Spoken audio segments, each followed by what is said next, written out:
الحمد لله رب العالمين والصلاة والسلام على أشرف الأولين والآخرين وعلى آله الطيبين وأصحابه الطاهرين أما بعد فأعوذ بالله من الشيطان الرجيم بسم الله الرحمن الرحيم إنما يخشى الله من عباده العلماء صدق الله مولانا العظيم وبلغنا رسوله النبي الكريم ونحن على ذلك من الشاهدين والشاكرين والحمد لله رب العالمين.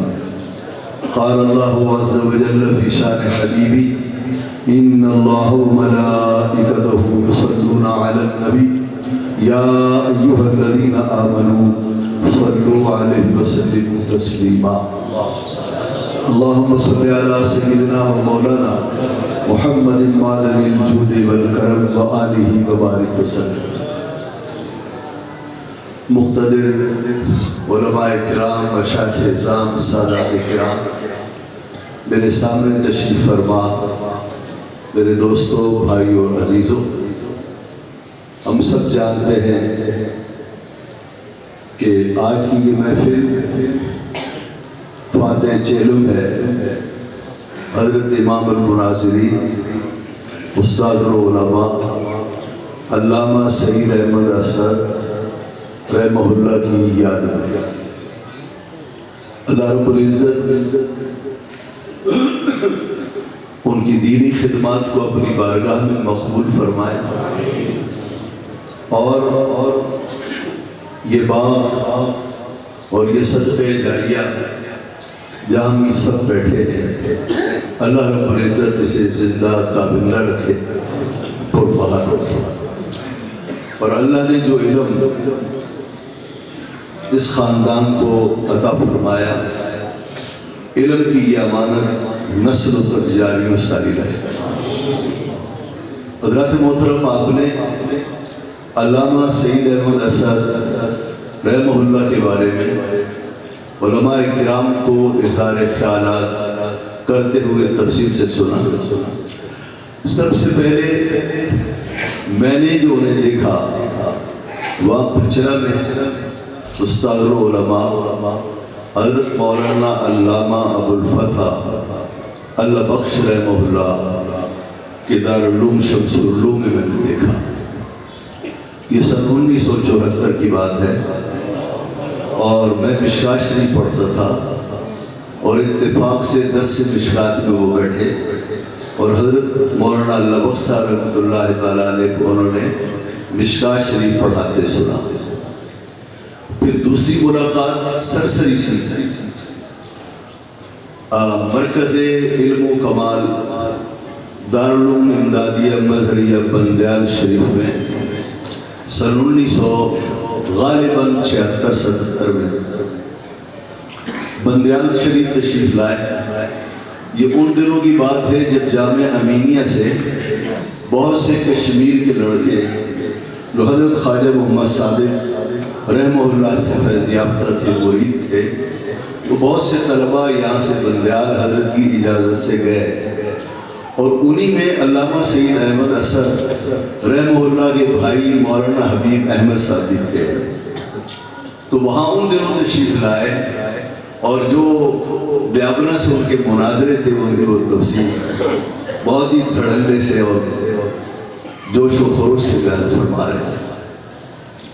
ہم طلباء تھے، صرف سامعین میں شامل تھے اور اس کے بعد پھر تفصیلی ملاقات اس وقت ہوئی جب جامعہ اوسیہ رضویہ سکھر میں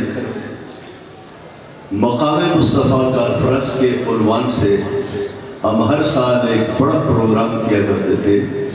اس میں علامہ سعید احمد اسد رحمہ اللہ کی ایسی پر اثر تقاریر ہوئی کہ تسلسل کے ساتھ وہ 3-4 سال تک ہماری کانفرنس میں تشریف لاتے تھے. پہلی بار تشریف لائے اور میں نے انہیں جب وہ فیصل آباد میں تھے فون پہ بتایا کہ ندائے یا رسول اللہ اس کا موضوع ہوگا. تو بہت بے تکلف آدمی تھے، فرمانے لگے یہ تقریر میں نے ابھی تازہ کی ہے، میں نے یاد ہے، ہاں مجھے یاد ہے، تو وہ میرے لیے تو بہت آسانی کر دیا۔ تو تشریف لائے، اسٹیج پر ایک نعت خان نے نعت پڑھی، وہ اعلیٰ حضرت رضی اللہ عنہ کی نعت شریف تھی۔ اس کا وہ شعر یہ تھا، تیرے تو بس عیب تنہائی سے ہے بری، تیرے تو بس عیب تنہائی سے ہے بری، فرمانے لگے میری سمجھ میں یہ بات نہیں، تیرے تو بس عیب تنہائی سے ہے بری، اس لیے کہ متناہی صفات تو اللہ، غیر متناہی صفات تو اللہ کی ہے، بندہ جو بھی ہوگا اس کے کمالات متناہی ہوں گے، تو پھر یہ عیب تنہائی کیسے ہوگا؟ میں نے عرض کیا کہ اصل میں متناہی اور غیر متناہی دو قسمیں ہیں۔ ایک غیر متناہی کہتے ہیں غیر متناہی بالفعل، جس کے معنی یہ ہے کہ کہیں کہیں کہیں بھی وہ ان گنت ہے، وہ شمار ہو ہی نہیں سکتا۔ اور ایک ہوتا ہے غیر متناہی لا تقف عند الحد، جو افراد گزر چکے وہ سب قابل شمار ہیں، لیکن سلسلہ ہے جو رکتا نہیں۔ تو غیر متناہی کے معنی یہ ہے کہ اللہ نے اپنے محبوب کو کمالات جس قدر عطا فرمائے وہ سارے ہیں تو متناہی، لیکن کہیں رکتے نہیں، کوئی حد نہیں۔ بہت خوش ہوئے اور فرمانے لگے آپ نے سمجھایا تو اچھا ہے، لیکن کیا بندیال کی زبان میں سمجھانا ضروری ہے؟ وہاں سے ہماری ان سے دوستی ہوئی اور بہت ہی زیادہ شفقت فرماتے تھے، علمی گفتگو وہ مجھ اس فقیر سے شفقت فرماتے اور بہت طویل گفتگو ہمارے فون پر ہوتی رہتی تھی۔ آپ نے اہل علم سے سنا، علماء سے سنا، بہت اچھے مناظر تھے اور جس سے متاثر ہوتے دل کھول کے ڈالتے تھے۔ جیسے حضرت مفتی صاحب نے فرمایا کہ وہ علمی معاملات میں بخیل نہیں تھے، تو وہ کسی حقیقت کو تسلیم کرنے کے لیے بھی بخیل نہیں ہوتے، حقیقت کو وہ تسلیم کرتے تھے۔ میں اس بات کا گواہ ہوں، اپنے زمانے کے چند معاصر علماء، ان میں سے جن سے میں نے انہیں متاثر ہوتے دیکھا، تو وہ فرماتے تھے مولانا مفتی محمد اشرف مراڑیہ میرے سامنے تعریف، اور حضرت شیخ الحدیث اشرف الازکیہ مولانا علامہ محمد اشرف سیالوی کے تو مداح تھے نا، اور ان جیسا کسی کو حاضر جواب عالم نہیں سمجھتے تھے۔ اور میں نے اس بارہا زبان سے سنا وہ انہیں استاد صاحب کہا کرتے تھے۔ مجھے معلوم نہیں کہ باقاعدہ انہوں نے ان سے پڑھا یا نہیں، غالباً ان سے سیکھا بہت کچھ ہے، اس لیے انہیں وہ استاد کا درجہ دیتے تھے۔ ایسی حضرت قائد ملت اسلامی علامہ شاہ احمد دورانی رحمۃ اللہ تعالیٰ علیہ کی جو نورانی سیاست ہے اور بے داغ سیاست ہے، اس کے بڑے مداح تھے۔ اور علامہ نورانی رحمۃ اللہ تعالیٰ علیہ کی جماعت سے علیحدہ ہونے کے باوجود وہ فرماتے تھے مولانا نورانی کو ہم بھول ہی نہیں سکتے، علامہ نورانی بھلانے والی کوئی چیز ہی نہیں تھی۔ میں یہ بات بھی عرض کروں کہ علامہ سید احمد اسد صاحب سے، ان کے خاندان سے ہمارے ایک روحانی تعلق بھی ہے۔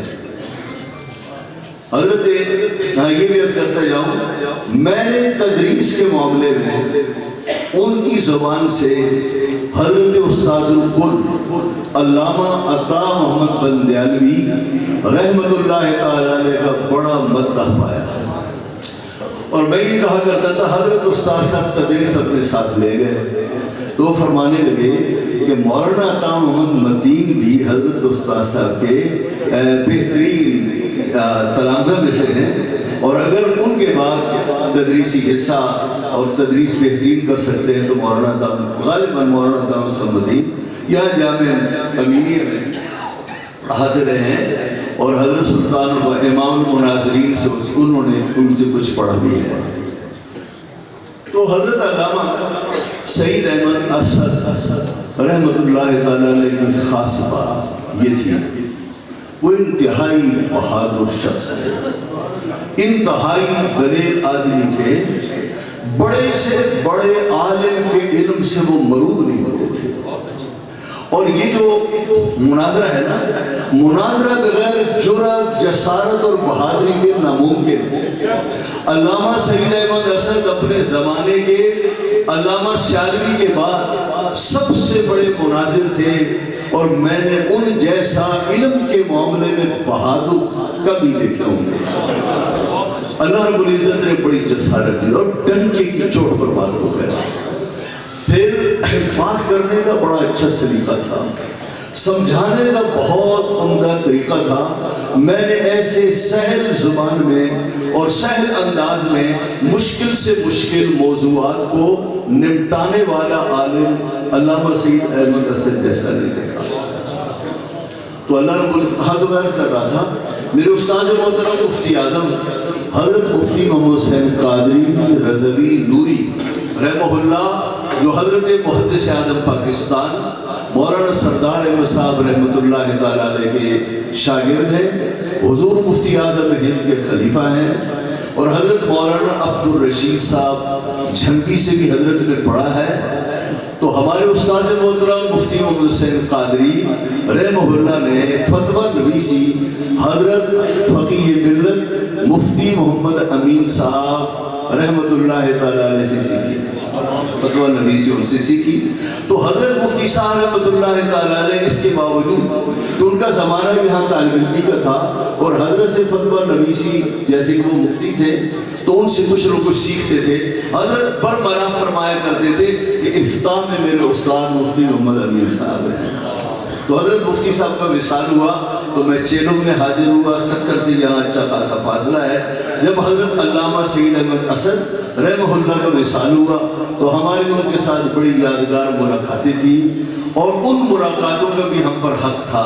اور پھر جو ایک روحانی سلسلہ ہے حضرت مفتی محمد امین صاحب کے، اس کے حوالے سے بھی ہم پر قرض تھا کہ تعزیت کے لیے ہم یہاں حاضر ہوں۔ اللہ رب العزت ان کی باقیات صالحات کو قائم رکھے۔ یہ ان کے بچے باقیات صالحات ہیں، ان کا یہ ادارہ باقیات صالحات ہے۔ اور اہل سنت و جماعت سے آخری گزارش یہ ہے کہ ہم سنیوں کا ترہ امتیاز یہ ہے کہ جب تک کہ ایک شخص با کمال ہو اور وہ زندہ ہو، ہم نے ٹانگیں اس کی ضرور کھینچنی ہے۔ علامہ شاہ احمد نورانی رحمۃ اللہ علیہ تعالیٰ علیہ کو ہم نے سکون سے زندہ نہیں رہنے دیا، ہم نے علامہ محمد اشرف سیالوی کو سکون سے زندہ رہنے نہیں دیا۔ علامہ سعید احمد اسد کی بھی ہم نے ٹانگیں کھینچی، خدا کے لیے اب ٹانگیں کھینچنے کا سلسلہ بند کر دو۔ علماء اہل سنت جو چند گنے چنے ہیں ان سے فیض حاصل کریں اور انہیں پرسکون دین کی خدمت کرنے دیں۔ اللہ رب العزت اہل سنت و جماعت کے حال زار پر رحم و کرم فرمائے۔ والسلام علیکم ورحمۃ اللہ وبرکاتہ۔